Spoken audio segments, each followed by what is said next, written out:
Hey, good morning or good afternoon, everyone, and welcome to the 2021 CFSI Virtual Symposium.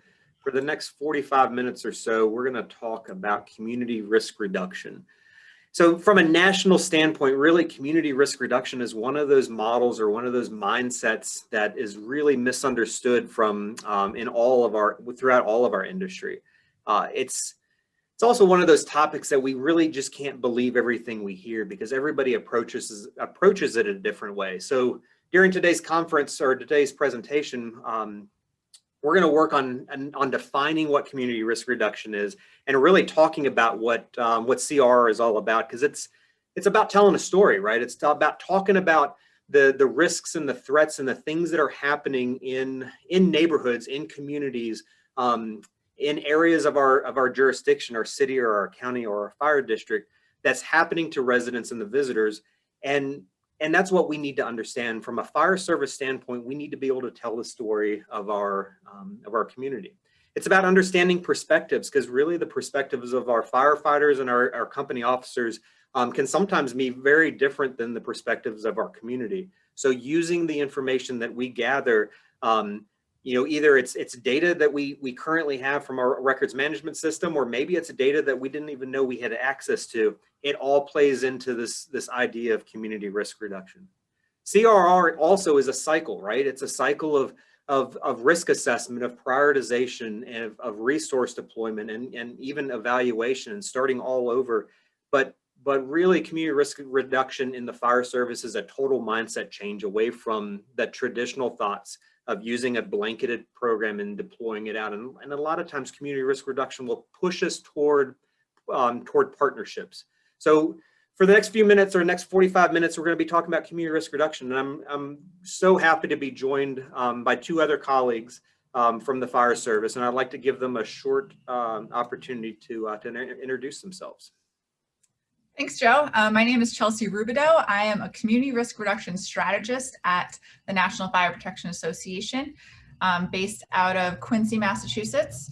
I've had the privilege to work on community risk reduction within NFPA for probably the last, 4 years. My first foray into that was as the staff liaison for the standard NFPA 1300, which I'll talk more later. And then the last 3 years I spent working really closely with my colleague, Karen Berard-Reed. You may have seen her on the speaking circuit as well, talking about CRR. We got the chance to go out there and learn about what people were doing in the CRR space, figuring out what CRR means to everybody, with the intention of figuring out how NFPA could contribute to the space and help people move along their CRR journey in a way that was meaningful and impactful. So I'll talk a little bit more about the outcome of that project in a little bit. Alrighty, thanks, Joe. I'm Kim Stouse. I am the Community Relations Education Specialist for the Pocatello Fire Department, located in Pocatello, Idaho. And I've been with the fire service about 6 years. Prior to that, I was a 911 dispatcher. And so I've seen it on both sides. And so I'm really excited to be able to share what our experiences was. Yeah, thanks, Kim. Thanks, Chelsea, and more to come from both of them. My name is Joe Powers. I come from Charlottesville, Virginia. I spent about 20 years in the professional fire service in Henrico County, big metro department outside of Richmond. And about a year ago, I moved professionally to the city of Charlottesville, home of the University of Virginia and Thomas Jefferson. And I'm the first Deputy Chief of Community Risk Reduction for the fire department. So let's get real for a second. Let's talk about what everybody believes community risk reduction really is. And it was like this in Charlottesville, and it was like this in Henrico County when I left. And it's this mindset that community risk reduction is public education. It's handing out plastic hats and stickers and talking to kids and going and doing public engagement based on the topic of the year, or the topic of the week, right? It's also, a lot of people think community risk reduction is all about plans review, looking at systems and looking at the engineering and really doing code enforcement inspections in businesses.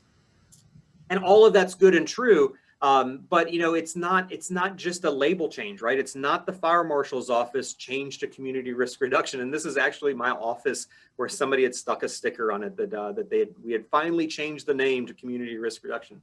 And that's not what it is. It's so much more. And like I said before, it's that mindset change to understanding that there's a cycle.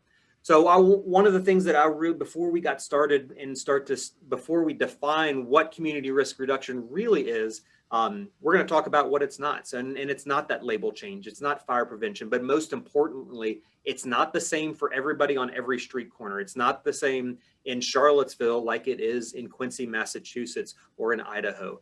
Everything is different for everybody. So I think that NFPA does a really good job of defining community risk reduction. So I'm going to hand it back over to Chelsea so we can talk a little bit about some definitions. Awesome, thank you. You brought up some really good examples of, what the definition of CRR is not, and how we all a lot of people came from their own definition to this space. And it reminds me of when Karen and I set out on that CRR project. One of our first exercises was, let's ask people what they think CRR means.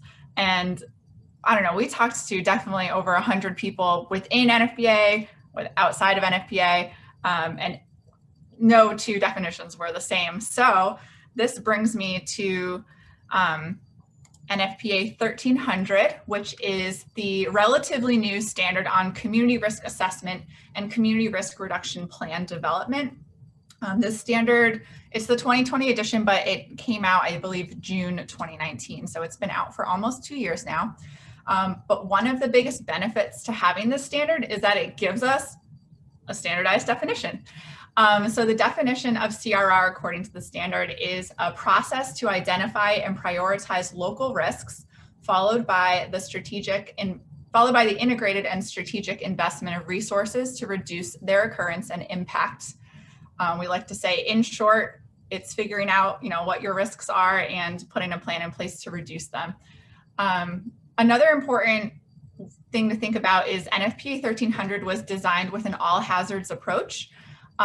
It wasn't necessarily written for the fire service. A lot of fire service personnel wrote the standard, but they intentionally left the names and the titles in the standard vague so that anybody could really take on this process.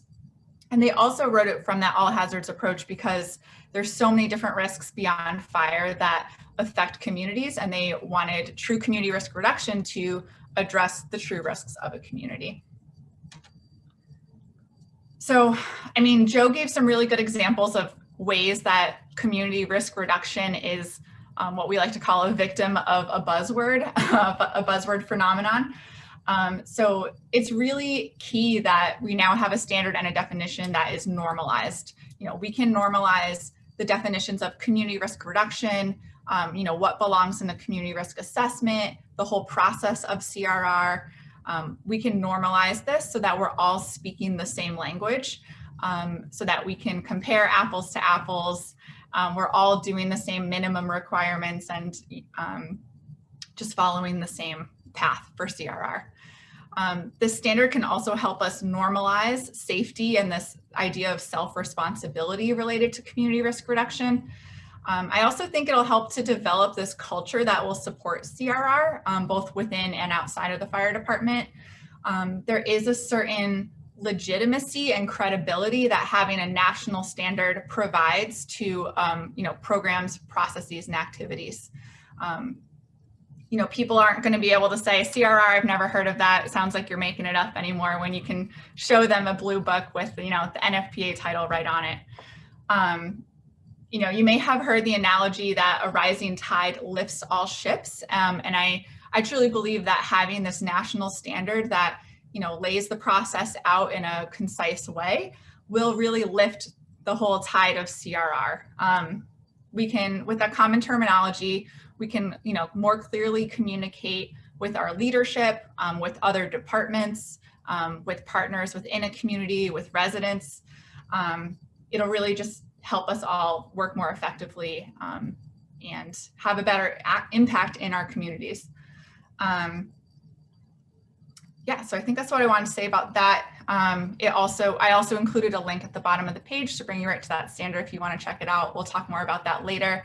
But another key point to NFPA 1300, which I nicknamed 1300 throughout when I talk about it. So if I say that, that's what I mean, is that it provides the footprint for a community risk assessment too. And that's going to be a big component of our presentation today, is talking about that process. The process of community risk reduction is outlined on this slide. It really starts with that community risk assessment.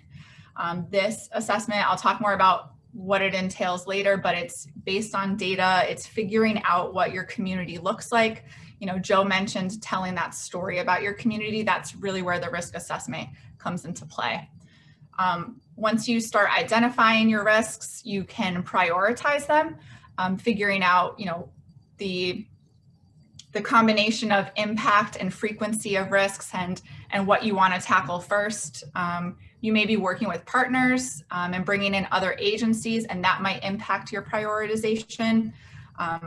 For example, perhaps an opioid epidemic, while it might be the top risk in your community, may not be a priority for the fire service. Maybe that is a priority for health services and social services, for example.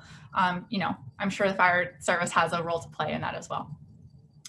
After you do prioritization, you make a CRR plan, essentially, you know, taking stock, coordinating resources, and just making a plan to start reducing those risks. I just mentioned coordinate. You want to bring your resources, your partners, your stakeholders to the table, figure out what you're capable of doing and what resources you need so you can go out and get them. Partners may be able to provide services. Perhaps they're helping you deploy programs. They may be able to provide resources, materials, funding, etc. Stakeholders might be involved in funding as well, or they might just have, you know, a view of your community that maybe you didn't have before. All sorts of resources to consider, and coordinating them is important. Then you would go out and implement your plan, and you know, the hope there is that you're starting to mitigate risk at that point.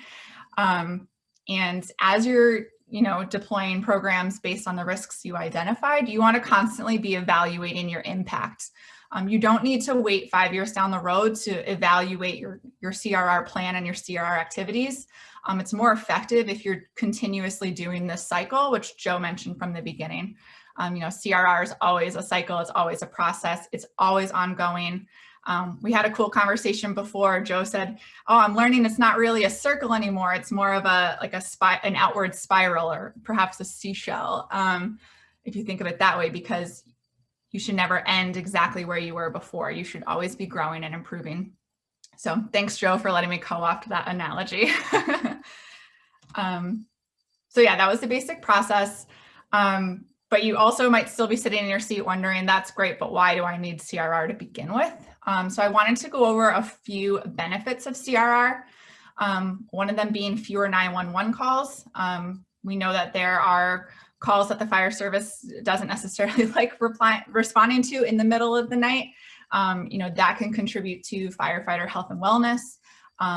You know, true CRR can make first responders safer and healthier. You should also hope to improve the safety of your residents as well with CRR. It also helps you better allocate your resources. If you know what your true risks are and where they're happening, who they're happening to. Of course, I just dropped something on camera. If you know what's really going on, you can put your resources where they're most impactful instead of doing what we call the spray and pray approach. So that really helps make your department more effective. Some people get into CRR because they want to meet criteria for accreditation, and that's great. But we hope that they develop a passion and love for it, as we have on this call, while they're in the process of doing that. Improved business continuity within your community is another great benefit. Reducing the impact of hazards is perhaps maybe the most obvious benefit of CRR because it's in the definition of it. But that really gets at the core of what this is all about. It's also a tool to help engage members of your community. You know, historically, residents have thought, well, if I have a fire, the fire department will just come rescue me. But talking about community risk reduction and prevention can help sort of shift that self-responsibility onto community members a little bit, help them understand the impact of the risks, who they're affecting, who they're hurting, and it kind of gives them a stake in community safety, which is a really great benefit. The last one I want to talk about today is it helps define the department's value in the community beyond suppression. We know that the fire department, fire services respond to so many different calls. It's not just fire. If we look at the data, fire is actually kind of close to the bottom of the list. And sometimes that's scary to hear, but if you can really embrace community risk reduction, and start tackling the risks that are impacting your residents, it really does help define that value to show all of the work that you're doing and take credit for it. So again, the question, why does the fire service need CRR? And I like to answer this with another question of, well, why do people call 911? And there's so many answers to this, and they're not all captured on the screen.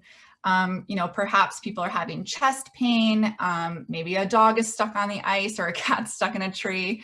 You know, perhaps the house actually is on fire. People might be stuck in an elevator. There could be a gas leak. A couple years ago, this happened to me. My basement flooded and I did call the fire service and they came and helped me pump out my basement. Thank you, Providence firefighters. So if you take a look at this list and think beyond, you know, fire department might not respond to all of these, but I would say at least 95% probably a fire truck would be deployed to these. So you're called upon to respond to any number of risks.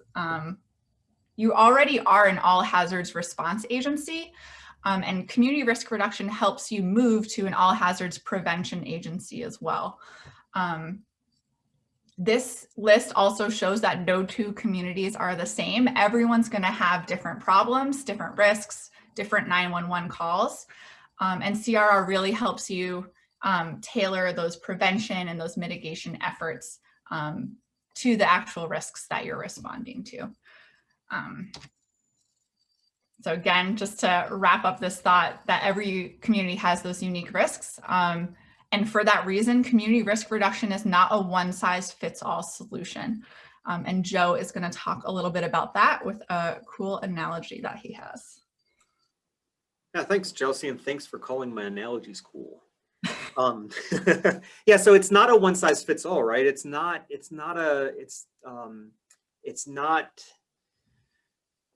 the same for me as in Charlottesville as it is the same for like Providence Fire Department, the fire department that was so nice to pump out Chelsea's basement. So when we talk about community risk reduction, and when I talk about specifically this and what's not CRR, I like to use pictures because I think that it explains it very well. So the cogs that we're looking at are representations of a program, right? And I think that over the last few minutes, Chelsea's done a really good job of defining community risk reduction, defining community risk assessment. But what I really want to do is take a couple steps back real quick and get back into what it's not, because I think now that we understand from NFPA standpoint what it is, and from the 1300 standard, we have all of this great guidance. Now I think it makes a little bit more sense to understand that what we're doing a lot of times throughout our industry is not the right thing, and we have an opportunity to embrace it.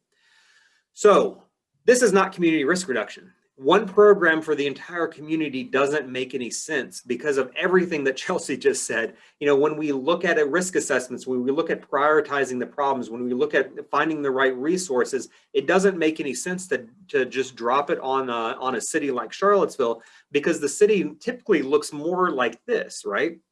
It looks more like a typical community that everybody's a little bit different. You know, the risks in single family homes and the risks in homes of college students or places or households with folks that are disabled or elderly is completely different across the board. So from a community risk reduction standpoint, we have to account for things like this, and the data is available, the perspectives are available. We just have to think differently, and that's why I always talk about a mindset. So when we start down the road of a community risk assessment, and Chelsea alluded to it, it's not just one big thing. We have to start somewhere. So we start to use some data that we have available to us, and we start to see that our communities are really broken up into categories, into characteristics, into behaviors, into places where people live or how people live. We could talk about this all day long, but it really breaks it down into the fact that, well, if we do a risk assessment and we prioritize the needs of our community, and we look at the resources that we have available either through the fire department or more importantly through our community partners, we start to see that not everybody needs the same program. And this drives one of the greatest side effects of community risk reduction that Chelsea alluded to is it's going to drive efficiency. It's going to drive decreased workload. It's most likely going to drive decreases in 911 usage because we're providing the right things to the right people at the right time. But then you've got these folks that you see here that may not need the fire department. And within our capacity as a fire service, we can't be everything to everybody, but we can be a good enough fire department for our community. Not our entire city of Charlottesville doesn't need the fire department all the time, and nor do we need to do a blanketed program for everybody all the time. So community risk reduction drives this, driving efficiency, decreased workload, good partnerships, and realizing that we don't need to do everything for everybody. Let's figure out where we're most needed and be most efficient. Thanks, Joe. Really good. Joe just did a really great job of highlighting the uniqueness of a community. And I'm going to tie that back to the community risk assessment. So Joe just said in a million different ways that every fire department is unique. I split that out into a few categories here. So you're unique in your resources. Within your department, different departments are going to have different capacity. A volunteer department is going to have a totally different capacity for doing activities and prevention than a hugely staffed career department somewhere else. Staffing is another huge one. Some people have devoted divisions for CRR and others don't. Buy-in is another huge facet of CRR. It kind of ties into the culture change that is happening around CRR as well. But if you have a chief buy-in or a fire marshal buy-in or even a mayor's buy-in, your operations team buying into the process of CRR and to the benefits of it, that level of buy-in is really going to determine what you're capable of doing.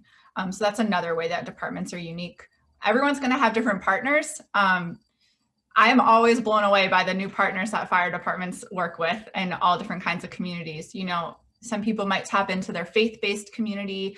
Others might work with Meals on Wheels or senior services or the hospital, the schools. There's literally no end to the amount of partners that are out there, and they're all so different and unique to different communities. And then funding too. We understand that there's all different sources of funding, whether it's grants or just your normal budget, donations of materials perhaps, and that every department is funded differently, and that may impact your ability to do CRR or the programs that you do. Another way that every community is unique is with the populations. Every population is going to have different behaviors that might contribute to risk, or maybe it contributes to safety. They're also going to have different backgrounds, the places they're from, the languages they speak, the level of education they have, how much money they're spending on their rent, for example, all kinds of stuff to investigate about the backgrounds of your population. And then your population are also going to have completely different needs from each other. And even within one community, and I think Joe will talk a bit about this too, and Kim as well, within a single community, you're going to have different populations where those three things differ. They could be 3 streets away and have completely different needs and behaviors. Every community also has unique hazards. There's a whole list of different categories of hazards as well.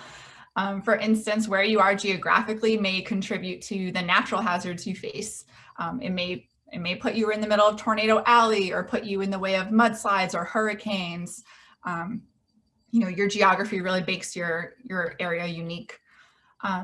Every community also has its own unique economic base. There's different businesses that drive the health of your community, for example, and different risks and different hazards may impact those economics differently depending on where you are.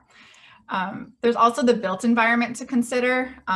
You might start to think about, how old are our buildings? What's our inspection program look like? What types of buildings do we have? Are they residential? Are they commercial? What's our critical infrastructure look like? What would happen if this power line went down? Do we have a dangerous railroad crossing? Do we have a really important harbor? There's all sorts of built environment things that are really great for your community and things that also perhaps may be a hazard. And then there's also human caused threats. These can be caused by human behaviors, whether intentional or not. Perhaps it ranges from, unfortunately, incidents of terrorism, but then maybe it's incidents of drunk driving, or, there could also be man-made hazards such as building a chemical plant right next to an elementary school, for example. Really, again, just as there's no end to the different partners in a community, there's no end to the different hazards that could face a community either. It's always interesting working in this space, learning about the different hazards in different places. I remember Karen and I were at a presentation in the middle of the desert in Arizona, where you wouldn't really expect there to be an issue that's related to water because you're in the middle of a desert. But one of their biggest hazards was ski-doo incidents, those jet skis. They had a big canal and ski-doo crashes were a huge problem for them. That was one I hadn't heard before. And every department is going to have a unique story like that, which is why doing a community risk assessment is so essential. That's why it's the first step in the CRR process. It doesn't make sense to go out and start reducing problems or start doing programs if you don't know what the problems actually are. A community risk assessment is really going to give you insight into your specific community. And as you can see from just these quick bullet points I pointed out here, it's not all about the bad stuff either. Some of it is just about your capacity and your partners and just the characteristics of your community, so you can help figure out how to respond to things. And I wanted to take a second to point out here too, there can be some misconception around the point of having a standard because it can be a little intimidating because it's mandating things, and there might be concern about people not being able to meet certain mandates. The committee who wrote 1300 deliberately did not put a template in there to check the box, fill out this line to do a community risk assessment, because they didn't want to inhibit this uniqueness. They didn't want to inhibit people from exploring all of these unique aspects to a community. And that's why they really lined the standard out to be a process that can be adopted everywhere. The steps are pretty fundamental and basic, easy to follow regardless of where you are. So just wanted to point that out too. And within the standard, the definition of a community risk assessment is a comprehensive evaluation that identifies and analyzes the risks that pertain to the overall community. I think we've talked a bit at length about, that being a local, unique process. But a couple of key points to hit on is that, again, it should be the first and it's the most important step in community risk reduction. Learning about your community is imperative. And then it should also be based on data, facts, and also input from other community stakeholders. There are going to be groups in your community that know things about your populations that maybe you didn't realize working at the fire service. So I just wanted to point out these couple critical points to a community risk assessment as told by NFPA 1300. Conducting a CRA can be a long process, but a couple of the basic steps to doing it is to first collect data to create community profiles. The profiles kind of go over some of those categories I talked about a couple slides ago. Then to identify the risks and the root causes of those risks. And then to think about the gaps between what's actually happening in your community and where you would like your community to be so that you can start forming those goals and those plans. Everyone's community risk assessment might look a little different, which is why we're going to highlight 2 case studies today, both from Charlottesville and Pocatello. So Joe is going to go first and talk about his neighborhood risk assessment. Thank you, Chelsea, again. Yeah, so I think one of the key things to understand here is that it is a big lift. Neighbor or community risk assessments are sometimes can be huge, right? And Chelsea explained that that we need to collect the data, we need to identify those risks and those root causes, and then start to identify the gaps. But one of the other things that I want to stress, and I think that a lot of times we see hurdles and challenges with, is that we try to do too much at one time. And there's some tools that NFPAs produce that are really, really good, and it allows us to get from point A to point B, relatively quickly. But take it as baby steps. We have the ability to do some great things if we don't try to do too much at once. So from a community risk assessment in the city of Charlottesville, we call it our neighborhood risk assessment, and this is our public-facing online website that is using Esri's story maps as a platform. It's 100% interactive, and much of the data within it is 100% live, so we can start to interact with that information, update information, and it goes live onto the website. But one of the important things to remember as we go through this is that our risk assessment is really the culmination of lots and lots of small or tiny risk assessments that we brought together to achieve the same thing that Chelsea was talking about over the last few minutes. So what we really wanted to do within this tool is look at the city of Charlottesville from a regional and a city level, and then start to get down into the weeds and see how far we could go. So we started from the top and started working down. And there's so much data that's available out there that if you take the time to look, you can really start to understand what's out there that we don't have to collect, that other people have already collected. So here's a really good example. This is the FEMA flooding information for the city. We have this great understanding now that even for our company officers, that where the floods could occur at 100-year or 500-year, and that's one of the great things about Charlottesville is we have a river running through the city. However, we don't have that big of a flooding issue typically because of our topography. But from a hurricane and tropical storm tracks, all of our historic tornado data is all available from lots of our data partners that didn't even know that they're being data partners with us. Oh, I am hitting the wrong button. Let's move forward. We can also start to understand where those gaps are, like Chelsea was talking about earlier. Is we start to understand what our risks are, and we start to get down in the weeds, which will be over the next couple of slides. But we can look at it from our own gaps. What are our response gaps? And we can look at drive time analyses based on real-time traffic on certain times of the day, and look at our 4-minute and 8-minute response times out of our individual firehouses, or look at it from a system-wide approach. So the information that's out there is really, really amazing. And I continue to click backwards, but that's okay. That's why I love virtual conferences. From a regional or from a city standpoint, we can look at the concentrations of incidents that are occurring based on our incident run data coming out of our records management.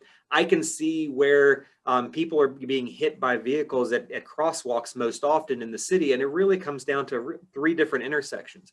So this is where the efficiencies take place. We can look, instead of doing a citywide pedestrian traffic accident reduction program, which is a really long program, I'll probably shorten that for the pamphlet. We can do it just based on the individual, those 3 intersections. And we can look at this from almost every aspect of our records management. And this is where risk assessments are great, because we can continually build them out. And for the things that don't work, we take them out and try it a different way.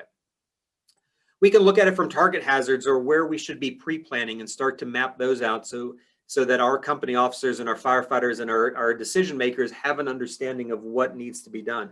But we can also look at where smoke alarms are most likely needed based on a risk assessment on residential fire risk. So instead of looking at an entire community and going door by door on all of these streets, let's look at it just based on a risk assessment and find the individual doors that we should be knocking on. So in the city of Charlottesville, we can get pretty granular. We're 10 square miles, we're relatively small, but we have 19 established neighborhoods throughout the city, which all have data associated with them. So if we look at the Star Hill neighborhood, which is less than 1/10 of a square mile, it's a little purple shape there, right next to a firehouse, we have this great understanding that about 30% of the homes in the Star Hill neighborhood have folks with disabilities. 25% live under the poverty level, and 25% of the homes don't have a vehicle. So we can start to understand what their story is that we want to be able to tell. We can start to interpret that data within our own department, and this is where the city of Charlottesville is much different than any other department or any other locality, because we have different risks. So we understand that they're number one for structure fires, cooking fires, and pedestrian versus vehicle accidents, because we've looked at our data and we start to show that on our risk assessment. So based on all of that information, what does that do for us? It brings us back to an engagement focus. So when we go out on the street corners to do some sort of a public engagement in the Star Hill neighborhood, we should be talking about home escape planning, targeted smoke alarms, and pedestrian crossing, and being safe in the streets. That's really where risk assessments bring in the benefit into the organization and the community. Before we transition over to Kim's presentation, I wanted to take a second to do a quick callback to my presentation at CFSI in 2019. In that presentation, I talked about CRR being a continuum. And we use this horse and cart analogy, where you go from being just a plain old cart with two wheels to a whole fleet of fancy cars, fancy utility cars, and anything in between. This continuum also, it's 2 years old. It could use some updating. It's not perfect. There's definitely a lot more combinations of, different steps you can take and combinations of characteristics that could add more categories to this. But my point being today, it's just a visual cue for you to think about, how departments can be anywhere along this continuum in their community risk reduction journey. Listening to Joe's story about his neighborhood risk assessment, his maps are super impressive. The way they have it, split up by all those neighborhoods. He has all kinds of different dashboards and maps. But Charlottesville is unique. He has a really great support system within his department. He has buy-in. His CRR is right in his name, which is also unique. So he's dedicated to this activity. They have a full-time analyst on staff. So, we'd probably land Charlottesville on this continuum somewhere towards the right end, maybe between the SUV and the fleet. But we realized doing our CRR exploration project, Karen and I, that not everyone's there. Turns out a lot of departments are probably closer to this cart before the horse situation, maybe a one-horse cart. Plenty that are a cart without a horse, not interested in CRR, haven't heard of it yet. So we really wanted to set out and learn about, the people at all different stages of CRR. I lost control of my slides. There we go. So one of the reasons there is a continuum is kind of around this idea of the risk assessment, and bringing this slide back. Remember that the first step here is to collect data to create these community profiles. Joe said it himself. He said there's so much data out there. And when he was talking about it, he meant, this is a great opportunity. I got to look at all this data. But we realized for a lot of people that is a really intimidating fact. It can be overwhelming. It can be a little scary. Figuring out where to find data, how to, put data sets together and extract insights, how to do the analysis, how to find trends. That's a skill set that a lot of people who signed on for the fire service didn't really have in mind when they signed on. But it can be frustrating since the risk assessment is so critical to CRR, not having that skill set or having that step be so overwhelming and a big challenge. So realizing this gap in the CRR space, NFPA decided to jump in and try to create a tool to help departments, regardless of where they are in this continuum, do a community risk assessment. You know, we want people to be able to do this without having a local data scientist on staff. So we ended up working with My Sidewalk. They're a really cool gov tech startup company. We worked with them to develop this data visualization dashboard, again, designed to help fire departments and their partners like crunch the numbers, tell that unique data story about their community. It really puts a ton of data all in one place, and it helps guide you to figuring out those insights about your community. There's all kinds of maps and charts and graphs, and then lots of resources built in too. Oh, Kim stole my slide. That's okay. So, you know, there's a little icon on left, Craig 1300. We've named this project since its inception. It's now the NFPA CRA Insight Generator, or Craig for short. Uh-oh. Oh no, hang on. Shoot. I'm gonna pause there. All right, sorry, I had a little bit of a technical glitch. We're back. I was talking about the NFPA CRA Insight Generator, or Craig 1300 as he's known, or as it's known. We've accidentally personified this product a little bit along the way. So anyway, the NFPA CRA pilot project, we launched this tool.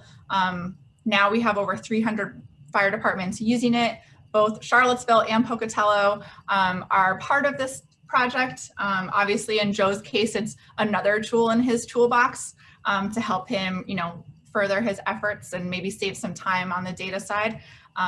But Kim, who would probably identify, you know, maybe closer on the horse side of the spectrum or on the continuum of CRR, used the project in a different way, and she's going to tell her story next. And as Chelsea mentioned, we were very fortunate to be in the first round of the pilot project. And when we first started this pilot project, we were definitely, I would put us probably the cart before the horse. So we were, as Joe mentioned in the beginning, one who, go ahead and advance it. We were a department who always did the one approach because that's all we always had done. We'd always go out during Fire Prevention Week and talk to the third graders about whatever that theme was for the year. But we never really made any of our outreach or our inspections or anything like that based off of data. It was just how every year we knew we had to do the alcohol inspections, or we knew that, you know, Fire Prevention Week, but there was no real data to back up why, to define why we did what we did. And as most departments across the nation have experienced increase in call volumes and decrease in resources, we were really like, we'd heard a little bit about CRR, but we really didn't know, like, you know, what it was, how do we do this? And so we were so fortunate to be able to be selected. And when we got into it, because as Chelsea mentioned, one thing I think is very unique is in our department, and I'm sure with most departments, people wear multiple hats. And so not only does one person, maybe he's the fire marshal, also the fire inspectors, also the PIO. And so the thought of trying to go out and find all the data sources and try to compile those in one location seemed very overwhelming. You know, for one, we're trying to do multiple things and not know where to go get them. So having the ability to have NFPA create that tool for us was huge. And so if you'll advance it once. Mm-hmm. So when we got our dashboard, and I love the new little, they just named it a couple weeks ago. And so we always called it the dashboard, and we called it the NFPA dashboard. And what that tool did for us is it gave us all that information that both Joe and Chelsea talked about in one spot. It broke down and gave us our community makeup, our demographics, our incident data, and it was in one spot so that we could get a true picture of what was going on in our community. And I think this is so important because, again, we're trying to find ways to do the most with the least. And some interesting points that we noted on our assessment is that, you know, on the dashboard, and in a couple slides, I'll show you, it breaks your city down with the rest of the state that you're in and against the nation. And it's really interesting to note, and as Joe and Chelsea both mentioned, our city is different than the adjacent city versus the northern city versus another state. I mean, it's very diverse. And one thing we noticed in our community was the majority of our homes were older. The average age was about 1970. Our community also has a significant poverty problem. I mean, we are higher than the rest of the state and the rest of the nation. So we needed to take that into a consideration when we're creating our programs.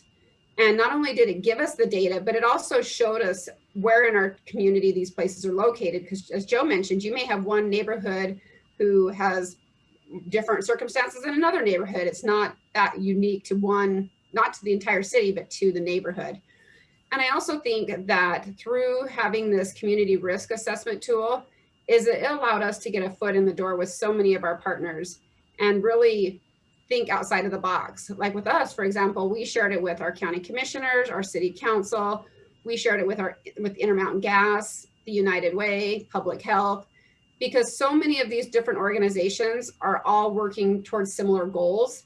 And when you can align your goals to each other, you can reduce the duplication of services and the amount of resources that any one agency has to put forward. For example, with us on the Intermountain Gas, we were getting a lot of gas main breaks. Come springtime, contractors are digging, homeowners are digging, and they constantly were causing gas breaks, which meant we had to send out a full response. Intermountain Gas had to respond. And when we were able to share that dashboard with them, they were able to see where the locations were, maybe that was experiencing the higher numbers, and then create those partnerships to reduce the problems. Same thing with Public Health and the United Way. That has been a phenomenal program, because I think in most situations, if you can work together as a partnership, you're going to get so much farther than if you try to go at it alone. And you're going to get more community buy-in from it, because now you've got multiple agencies working towards it. It's helped us in creating our different programs, from our smoke alarm installs to the dig line, which is the 211, and our falls of prevention are just a couple of them. If you'll advance the slide there. So here's a picture of our dashboard when you're looking at one portion of it, and I just did a screenshot. So you can see poverty and affordability. There on the left, it'll say people below poverty. In Pocatello, about 18.5% of our population is at or below poverty line, compared to 13.1 for the rest of the state, as compared to 13.4 for the United States. Now, granted, that information is very important, but we needed to take it one step farther. We needed to be able to identify which neighborhoods had the higher poverty rates, because obviously if we were just to apply that to the entire community, we're back to where we were beginning, where we were just applying the same program to the entire community, when in fact it may only be a very small portion.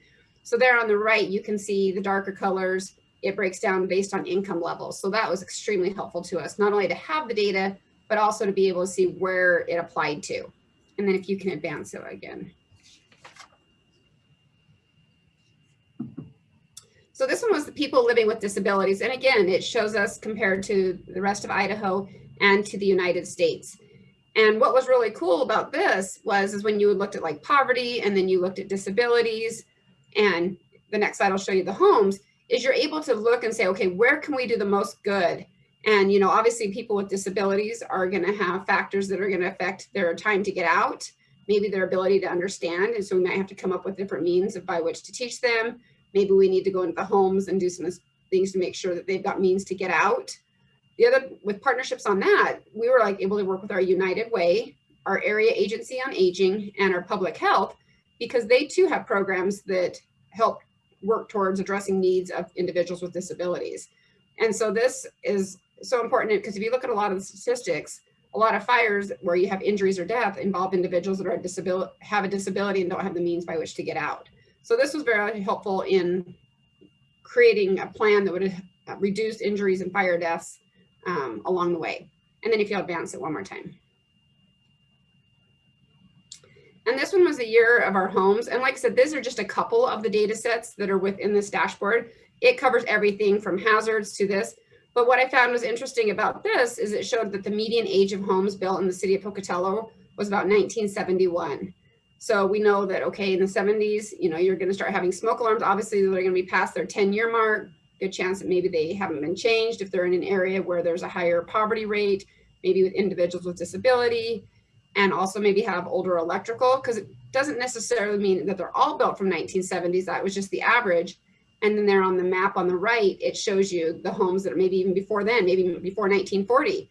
So then you have concerns of electrical, you know, is knob and tube wiring? Do they have fewer outlets? So they're piggybacking extension cords. So that was really important to us to be able to identify the ages of the homes for our targeting of our campaigns of smoke alarms, maybe inspections, so that we can make sure we address those needs. And then if you'll advance it one more time.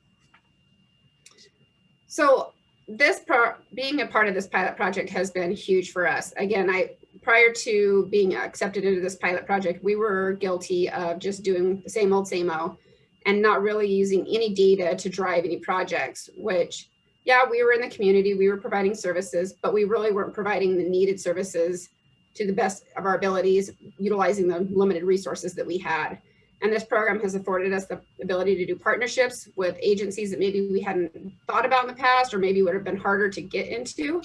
This has allowed us to, you know, think outside the box, and we're still continuing to think outside of like what other agencies, you know, who else could benefit from this? We've even contemplated putting it on our website to see if, and doing a media release so that other agencies and organizations could see that. It definitely has helped better utilize our resources, because beforehand we may have had to allocate, you know, 2 or 3 personnel to do one thing, but if we can find a partnership, maybe we only have to allocate 1 person to that. And so that is a reduction in the resources needed, but yet still accomplishing similar goals. And I definitely say it has tailored our community risk reduction projects that we're doing, because we're doing them based off the data and what is specific to our area. And it's made so many difference. The numbers have gone down. Our chief runs an annual report now, and we can see the different call numbers, like when we found the certain specific problems. Years later, now the numbers are going down, which is what we always hope to see. And in the end, we have safer communities. So I think that is what everybody's goal is. And I think by having the right tools can definitely make a huge difference. I mean, I would say now we're moving towards probably maybe being the SUB. Hopefully someday we'll be a fleet, be like Joe, maybe we can get there. But I highly recommend anybody to take advantage of it. Do your community, get your community risk assessments if you can. NFPA will be having one, I believe, go public here soon. It's definitely something. And I think in our department, maybe it wasn't bought into initially, but now they've seen the benefit of it. And now I just did a meeting last week, and my deputy or chief asked, what do I need to budget for that? So I think they see the benefit of it. So I'll turn it back to Chelsea. Thanks, Kim. It was so cool to hear about how you put those insights into action, especially so quickly. I don't know how fast you kind of made that transition from being a cart before the horse to starting to put some data behind your activities. Thank you for sharing your story. Kim kind of alluded to this. We are at NFPA, we're working towards Craig 1300 becoming a publicly available tool. Again, some of the benefits of it is that it's been built with the feedback of 300 communities across the US, all different types of departments, from volunteer to career, metro to rural. We have participants in 49 out of 50 states. So it's been exciting for us to build this alongside people who are actually using it, doing community risk reduction, doing community risk assessments. And obviously another big benefit is it's called Craig 1300 because it's aligned to NFPA 1300 too. So the process outlined in 1300, the community profiles, you know, it's all there in the dashboard for you to explore in a way that is related to the standard. This is going to be available in a couple different iterations to the public in the upcoming months. You can visit nfpa.org/CRR and fill out a quick survey there if you want to stay updated on, you know, the timing and what's available and all of our announcements there. So if you're interested in this program and this tool, that's the best way to keep in touch about it.